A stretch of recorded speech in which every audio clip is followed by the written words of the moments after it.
आज के ज़माने में ट्रैवल करना काफ़ी इजी है। एयरप्लेन्स हैं, मैप्स हैं, इंटरनेट है। लेकिन सोचो, अगर तुम्हें 700 साल पहले दुनिया ट्रैवल करनी होती, ना एयरप्लेन, ना जीपीएस, ना सेफ रोड्स, फिर भी एक इंसान था जिसने ये सब किया।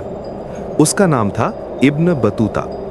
इब्न बतूता का जन्म 1704 में मोरक्को के एक सिटी टैंजियर में हुआ था।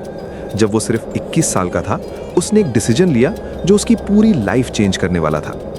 उसने डिसाइड किया कि वो मक्का का पिलग्रिमेज करेगा। उस जमाने में मक्का तक ट्रैवल करना बहुत मुश्किल था। मंथ्स लग जाते थे। रास्ते में चोर, डेजर्ट स्टॉर्म्स और डिजीजेस का खतरा होता था।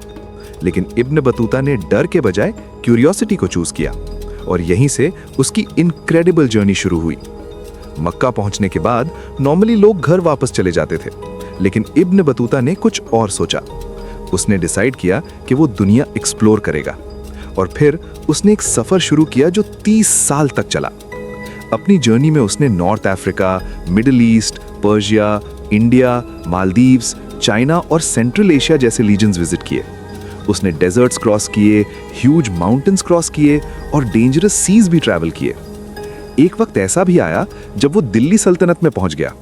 उस वक्त इंडिया में रूल करते थे मोहम्मद बिन तुगलक। किंग उसकी नॉलेज और ट्रैवल एक्सपीरियंस से इतना इंप्रेस हुआ कि उसने इब्न बतूता को जज बना दिया। लेकिन इब्न बतूता का दिल सिर्फ एक चीज चाहता था, ट्रैवल। इसलिए कुछ साल बाद वो फिर से निकल पड़ा एक नए एडवेंचर पर। कभी वो शिप्स में ट्रैवल करता, कभी कैरावैन्स के साथ डेजर्ट्स क्रॉस करता और कभी कंप्लीटली अननोन लैंड्स में चला जाता। जब उसकी जर्नी फाइनली खत्म हुई तो उसने लगभग 75,000 किलोमीटर्स ट्रैवल कर लिए थे। कंपैरिजन के लिए ये डिस्टेंस मार्को पोलो से भी ज्यादा था। अपने एक्सपीरियंसेस को बाद में उसने एक फेमस बुक में लिखा जिसका नाम था रिहला।